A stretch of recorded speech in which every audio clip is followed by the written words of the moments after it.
민석 의원님 질의해 주시기 바랍니다. 후보자 장관 되신 다음에 개헌 발동 건의할 생각은 없으시죠? 그냥 예 아니오만 해주세요. 없습니다. 오케이. 어제 이재명 대표가 개헌 얘기한 것에 대해서 대통령실에서 말도 안 되는 거짓 정치 공세다. 이것도 당연히 동의하시겠죠? 네. 그렇게 얘기한 이유는 윤석열 정부는 개헌을 안 할 거다. 해도 국회에서 바로 해제가 될 거다. 그겁니다. 제가 얼마 전에 이렇게 얘기했습니다. 김영현 후보자를 국방장관에 갑자기 임명하려는 것과 대통령의 반국가 세력 발언은 김건희 여사의 감옥행을 막기 위한 개헌 준비 작전이다. 이것도 말이 안 되는 정치 공세라고 생각하시는 게 당연하겠죠? 동의하지 않습니다. 네. 오늘 그 얘기를 좀 해보겠습니다. 대통령께서 후보자한테 장관으로 가서 개헌 준비해라 이렇게 말씀하신 적도 당연히 없으시죠? 네. 네. 설령 계엄을 해야 할 상황이 온다고 해도 국회가 과반수 의결로 요구하면 바로 해제될 것이기 때문에 후보자도 사실상 계엄은 현재 불가능하다. 그것이 대통령실과 정부 여당 관계자들의 주장이기 때문에 이렇게 보셔서 그렇게 말씀하시겠죠? 네, 생각해 본 적 없습니다. 네. 아니, 생각해 보신 적이 없는 것이 아니라 계엄이 불가능하다라고 주장을 네. 하고 있지 않습니까? 헌법 제77조에 보면은 국회가 제적의원 과반수 찬성으로 계엄 해제를 요구하면 대통령을 이를 해제해야 된다. 대통령실이 이 조항을 정확하게 한 겁니다. 맞죠? 네. 국회의원에게는 불체포 특권이 있기 때문에 계엄이 발동돼도 국회의원들이 국회에 모여서 해제를 요구하면은 계엄은 해제됩니다. 이것이 100% 진실이면은 대통령실 얘기가 맞고요. 이재명 대표 얘기는 거짓 정치 공세고 괴담이 됩니다. 근데 개헌법 제13조에 보면 여기 PPT를 중간중간에 제가 이건 띄우라고 안 했군요. 개헌법 13조의 국회의원 불체포 특권을 보면은 계엄 시행 중 국회의원은 현행범인 경우를 제외하고는 체포 또는 구금되지 아니한다 이렇게 돼 있습니다. 그 얘기는 뭐냐면 국회의원들이 계엄법상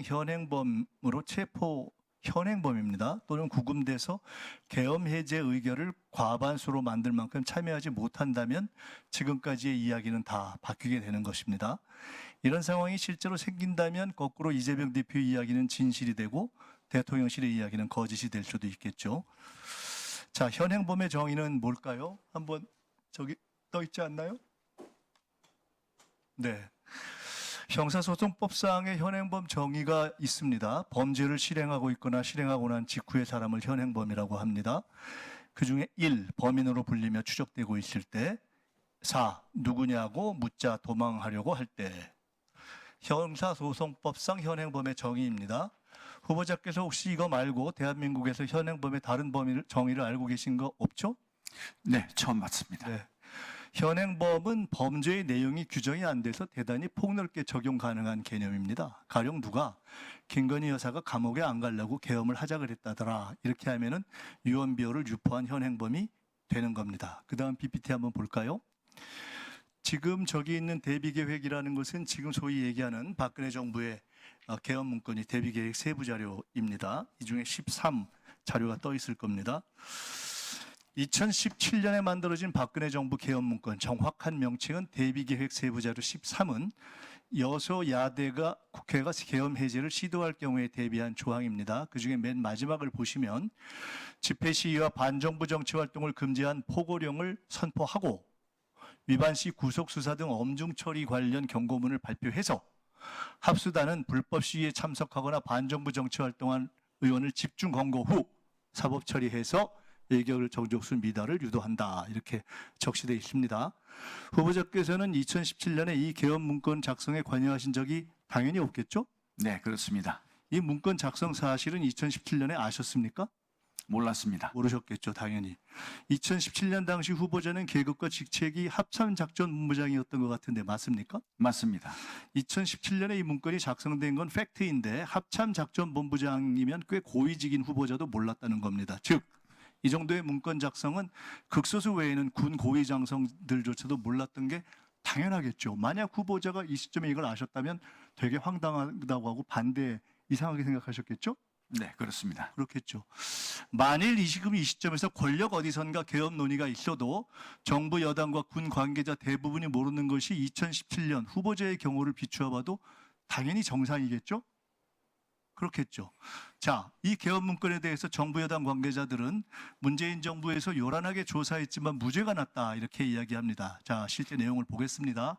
PPT 한번 띄워주세요.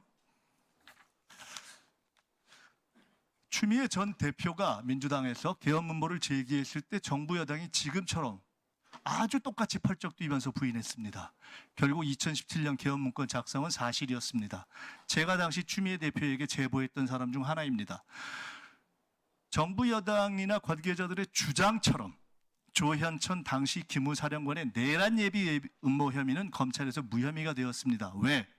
문건은 작성되었지만 문건 작성만으로 실질적 내란 위험에 이른 것은 아니다. 이런 이유입니다. 그러나 조현천의 개헌 문건 작성 직권 남용은 현재 1심 재판 중이고 문건을 작성하고 은폐한 기우전과 소강원 당시 기무사 5처장과 610 부대장은 2심에서 유죄를 받았습니다. 그건 아시나요? 모르시나요? 예, 제가 관심을 이렇게 못 중요한 거 군에서 쿠데타 개헌 음모가 있었던 건데 이거 모르시나요? 아, 이런 거 다 모르나요? 이렇게 중요한 논의가 됐는데 몰라요? 넘어가겠습니다. 별로 이런 부분에 자, 그다음 관심이 PPT로 없었습니다. 넘어가겠습니다. 네. 띄워주세요. 국가 비상사태가 발생하면 국방부는 계엄 선포 여건을 검토해서 대통령에게 건의하고 국가안보회의와 국무회의 심의를 거쳐 선포합니다. 즉 계엄 선포 검토도 건의도 국방부 장관이 하게 되어 있죠. 이건 아시죠? 네. 자, 그다음 PPT. 헌법 77조와 계엄법 9조에 따르면 비상계엄 선포 시에 체포, 급음, 압수수색, 거주, 이전, 언론, 출판, 집회, 결사에 대해서 국민의 기본권 제한이 가능합니다. 국방부 장관이 검토하고 건의하는 계엄의 중대한 권한입니다. 장관 되실 거니까 이건 아시겠죠? 예. 그다음 PPT 보여주시죠. 박근혜 계엄 문건에 의하면 비상계엄 당시에 사이버 유언비어 차단을 위해서 방통위가 주관하는 유언비어 대응반을 운영하고 시위 선동 등 포고령 위반자가 가입한 포털 사이트 SNS 계정 폐쇄 및 검거 사법 처리한다는 단계적 조치 사항에 나와 있습니다. 네, 제가 기억이 없습니다.